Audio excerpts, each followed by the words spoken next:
back, everybody. Now, episode 47 of this Jayhawks Dynasty and this journey we have gone on for a long time now as we continue this season's Big 12 conference matchups against the SMU team that has much improved compared to the previous teams we have played just like them. This year, they seem to be a much better team overall and record-wise in the Big 12. They currently sit at 2-1 or 3-1 on the season, one or the two, I cannot remember. And the Jayhawks will not be able to come in here and just push them right over if they want to do that, which is something that they have kind of taken for granted the last few years, as we will see Conrad Hawley continue to start. He has struggled a few times the past few games, but constantly head coach Belak's Memes continues to call his number, and he comes through. Now 3rd and 9 on the first drive of the game. Trying to get a first down here. Hawley on the slant has Johnson, who is flipped up and around after a 9-yard catch, but they give him the first down.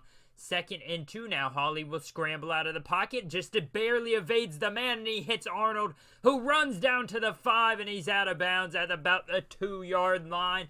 They will place him at the 4. Now 1st and goal. Play action to the end zone. Hawley Cardell, touchdown. 5 yards and a quick strike here as the Jayhawks offense looks just like they did last week. Right on mark there as I struggle to get my words out, just as I always do in these videos. We will see Preston Stone on these drives for the Mustangs, but they go quickly 3 and out after a nice hit there. So 1st and 10 for Hawley. Another opportunity to score. He fires and he's intercepted by Clancy, the linebacker. That one was just an unfortunate throw and unfortunate timing. Donnell Harris just got cut off, but the Mustangs once again find themselves on a 3rd and 4. Stone out of the shotgun. Stone has some experience, so he is a little bit better than last time we saw him, and you can see there the precision pass under pressure to Nate Thomas goes down to about the 5. Now 1st and goal. Stone wants to throw to the outside. Has Wren. Makes a man miss, and he's in the end zone as he trucks Jacoby Bryant for good measure. And the Mustangs tie it up here still early in the first quarter. So now, after the turnover, the Jayhawks have an opportunity to bounce back. Devin Neal's going to get it on a counter, and he has struggled so far this quarter to establish himself. But an 8-yard run there hopefully will get him going as we continue on the drive. 1st and 10, firing outside. He's got Johnson to the 40, to the 30, to 25, and pushed out of bounds after 36 yards as he beat his man on that go route. Now a 3rd and 10 deep in red zone territory. Fires to the end zone. In the back of the end zone, intercepted by the safety Young. He had Sean Johnson open, but the pass was late. Johnson ran the route a little too deep, and just like that, Stone is going to break free on the next possession. He's tripped up after 11 yards. The Mustangs offense gets moving downfield. 2nd and 6 as we go to the final 50 seconds of the first. Stone out of the shotgun, wants to throw this time under pressure, and he's sacked. 7-yard loss, great pressure there, and that would force a 3rd and 13 now for the Mustangs. This Jayhawks defense has improved since that Baylor matchup, but Daniels Jr. will reach for the first down, and they're going to mark them just a few inches short now as we get to the final seconds of the quarter. Stone, double back set. Where will he go? It's an option play, and nobody's there with him. He's going to move it upfield and get the first down, 8 yards on the play. That option play was run basically to perfection. They had no choice but to stay with him or go to the running back. Either way, it's an open first down, but now a 3rd and 8. Stone is sacked. From the blind side, he is taken down. Demarion Alexander with his 2nd of the day, and the Jayhawks defense comes up in a bend but don't break scenario as Devin Neal capitalizes on that with a clutch run to the outside. He would get around the corner and finish with 18 yards. And this offense needs to get moving. They need to start churning down the field. They want an opportunity to pull away. Now 3rd and 10, Hawley will roll out. Nobody's open. Beautiful coverage. And the Jayhawks, unfortunately, will be forced to punt it again here in this defensive slugfest. Now 6 minutes and counting as Wren is going to take the snap, get it up the field quickly, and he is finally brought down from behind by Alexander again. But 15 yards down the field. Now 3rd and 13 for Stone. He wants to throw. He fires outside to Goffney, and he has got it right there. Dylan Goffney basically made his man miss in the coverage already for 16 yards. Now 2nd and 4. Stone brings the tight end in motion across the middle. It's going to swap the man coverage in the backfield. Wheeler on Wren, and Wren is lit up. What a hit. Cornell Wheeler was not there, but Christian Brown was there to lay the wood on Corey Wren. This time they're going to go back to Wren, and he is going to get pushed down again by Caleb Taylor this time, as he is up there immediately. They do get a field goal, and they would take a 10-7 lead. Now 3:44 in the quarter remains as Harris gets the ball across the middle and a 7-yard catch there as we go down the field now, 2nd and 3. Hawley out of the shotgun, fires outside to Johnson, who tries his best to make the outside, and he gets out of bounds with 18 yards on the play. Now 2nd and goal. Double back set. Hawley slant routes on all 3 receivers, rolls out, fires to the end zone. It's intercepted again. This time it's the lineman who dropped in coverage, Williams, and he's going to return it back past the 15-yard line down to the 16. And Conrad Hawley's tough day continues as Preston Stone makes an excellent read on the option play, and he runs for 21 yards. That would make it a 2nd and 2 on the same drive. We are getting down to the 2-minute mark in this half. Stone takes the snap under pressure. He's hit on the option play. Even if he pitched it, Wren was covered to the max, and they will have to punt it on a 4th and 6. They've got Allen back to return. He's had 2 punt return touchdowns so far this year.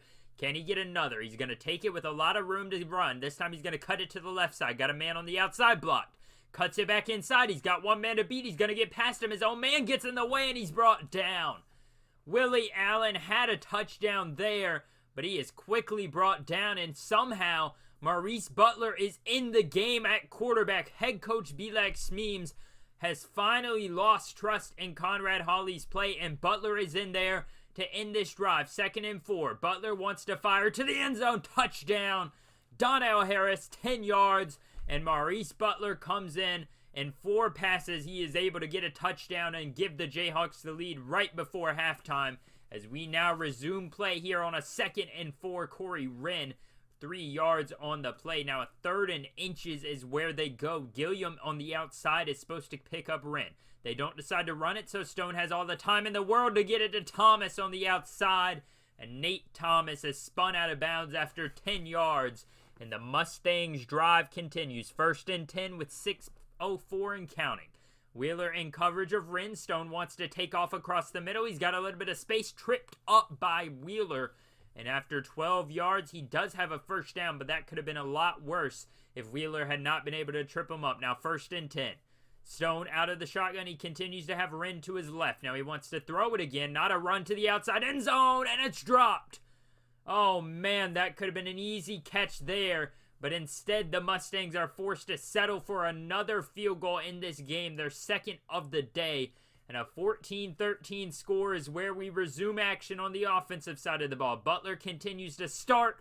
2nd and 4 goes right to Johnson, and an 8-yard catch on the slant is where they will pick back up. Now a 3rd and 3. Butler double back set, under pressure a little bit up the right side, so he decides to run it out to the left, got the 1st down, and more slides down at about the 20-yard line as he throws that one out there to the referees. Now 1st and 10. Butler goes to Neal, nowhere to go. Brought down 3 yards short of the line of scrimmage as he had no room to maneuver. 3rd and 6 is where we stand now. They send a man in motion on a play action pass, fires outside to Harris again, touchdown. Donnell Harris on the corner route, 18 yards as he's able to spring open with that speed. And the defenders really didn't stand a chance. Now 21-13 as the Mustangs get to a 3rd and 10. Dabney brings the pressure hit as he throws, and Wren underneath is going to be brought down after 6 yards where they will punt it away. And the back and forth continues. A 3rd down for the Jayhawks. Butler wants to roll out, needs to get past the lineman who dives and trips him up. So another punt upcoming as this is the 2nd straight punt for both teams. Now 3rd and 3 as we begin the 4th quarter. Can the Mustangs overcome the drought? They get a play action read option, and he does get the 1st down and more as he just barely gets down without an injury. 11 yards on the run. And instead of a turnover on downs, the Mustangs get another 1st down. 2nd and 10 now. Stone fires to his man wide open but he drops it, and I cannot imagine what the coach is feeling over there on the sideline. Now 4th and 1. Stone wants to go to the air, fires, it's deflected, almost intercepted.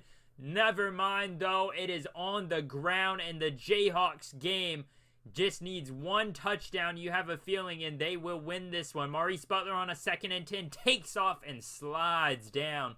Smooth run there with 1 yard shy of the goal line, or the line marker, as they will give it to Devin Neal on the next play. And like I said, he has struggled to get established in this game, but a 7-yard run there is going to keep them moving downfield. 2nd and 9. Play action bootleg. Butler's got to roll out to the right. No one's open until he fires to Arnold, and a big collision, but he holds on after 22 yards. I do not know how he caught that. Now 3rd and 6 at the 10. Wants to throw. No one's open. Butler rolling around. Fires to the end zone. Almost intercepted by Nwokiabia. It is deflected down to the ground as I butcher that name. And a 4th and 6. Vincent is going to hook it to the left. Oh, man, that could have done it. But instead, the Mustangs with 3rd and 1 with 4:21 remaining. They're going to bring Daniels in motion. It's a read option where he keeps it, and he's brought down. Didn't even get a yard there, maybe a few inches. But instead, they'll punt it away again.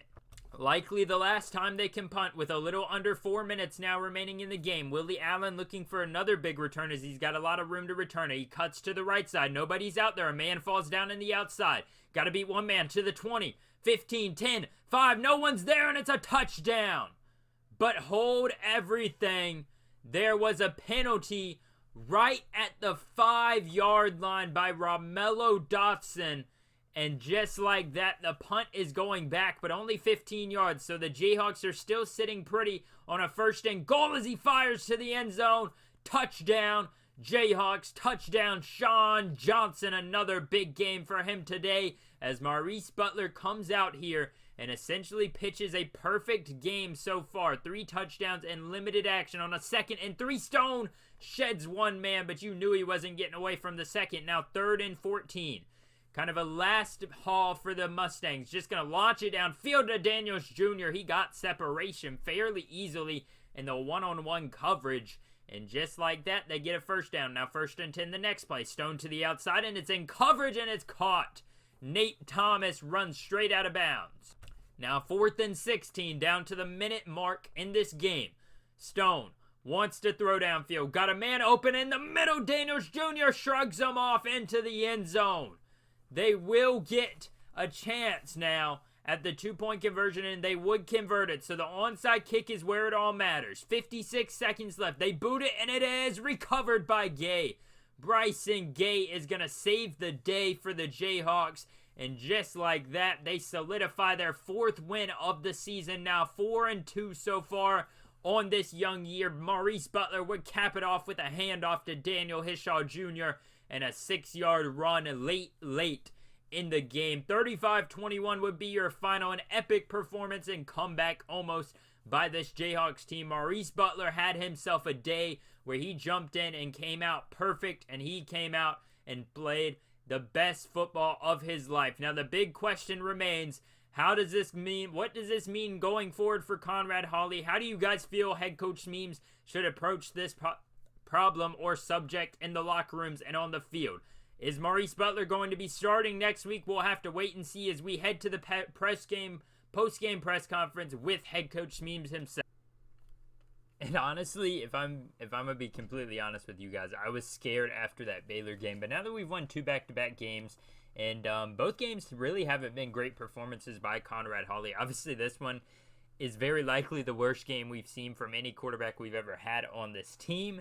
So, I mean, that's one thing to say. And Maurice Butler, he really came in. He saved the day with his 3 touchdowns. And basically a perfect game is the best thing we could ask for him. So I kind of have some confidence that we'll be able to win no matter what, considering we have 2 guys that can perform. And we've seen Conrad Hawley perform at a high level. And I just think today this defense had zone coverages and stuff that was prepared for him. And he's just not as mobile as Maurice Butler is. So that's what made it a little bit more difficult. But 4-2 on the year is a good start. Devin Neal, it was 24 for 130 and no touchdowns. He did finish with a pretty good game. He struggled very early on, and basically the entire first half he wasn't able to get it going. Maurice Butler, like I said, 6 for 61, no touchdowns, but he was close. And Daniel Hishaw Jr. did have the one garbage time touchdown right there at the end. Receiving wise, Sean Johnson, 7, 106 and a touchdown. Trevor Cardell, 428 and a touchdown. Donnell Harris, 335 and 2 touchdowns. Lawrence Arnold himself had 255, so nothing too crazy for him there. He's kind of fallen off since that one crazy game he had. Edmund White Schultz, 8 tackles all solo. Cornell Wheeler, 6 tackles all solo. Romello Dotson had 5 total tackles, 1 for loss. Demarion Alexander himself had 3 sacks. I believe Caleb Taylor, no, he was credited with 1 tackle for loss, not a sack. So Keenan Caldwell and Cameron Dabney, 1 sack each. And anybody else down here? Yeah, Jayshon Shaw with 1 sack as well. So a decent game overall. And we really have to look to next week, or I guess next episode. We're already simulated to that week because this is a big game for us. Oklahoma currently sits at 0-6 on the season. And as you can see, they haven't played the craziest of teams. I mean, West Virginia, Texas, they have played 3 top 15 teams if we're counting TCU now as a top 15 team.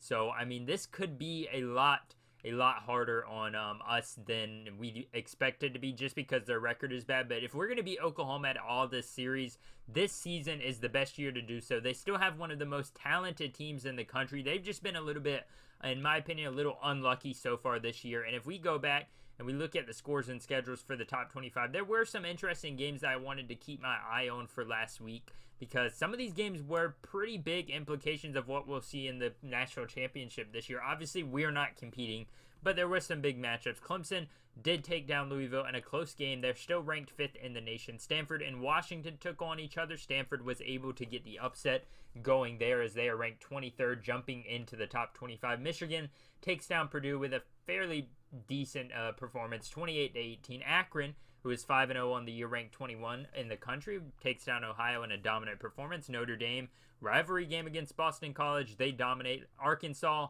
beats up on South Carolina, a team that struggled to get their footing so far in this series. If we go down here, Georgia takes down a weak Kentucky team. Florida takes down a weak Vanderbilt team. USC takes down Arizona, another weak team. Wisconsin squeaks by Buffalo. I mean, Buffalo's 1-4 on the season. Before this, I guess they would have been 1-3, and they just barely squeaked by them in overtime. Ohio State, as we saw, did beat up on Oklahoma. North Carolina barely squeaks by Pittsburgh. They took them to the final seconds of that one from what I saw. Miami beats up on Florida State in a big rivalry game there. Texas A&M does upset Alabama, and they're able to get the win there over Nick Saban and company. So that's all the main matchups for this week. Unfortunately, we weren't able to jump back into the top 25. We haven't been there in a few weeks since that Baylor loss, and it's understandable. We did have a bad loss to them, something we should have won. But if we look at it, we should be getting some votes. Yes, we are currently the 4th team right there in the voting order. So maybe next week, if we beat this Oklahoma team, we'll be able to jump into that top 25 once again. Something that I want to finish the top 25 this season, and I'll count this year as a success with a bowl win and a top 25 placement. That would be all I really asked for so far this year. So thank you guys for watching this video. If you did enjoy this game, make sure to hit the like button and subscribe. Comment down below your score predictions for next week's game. I'd love to see your guys' interactions. And as always, if you did enjoy this video, please share it, hit the like button, and subscribe again. Thank you guys for watching this video, and I'll see you next week as we take on the Oklahoma Sooners.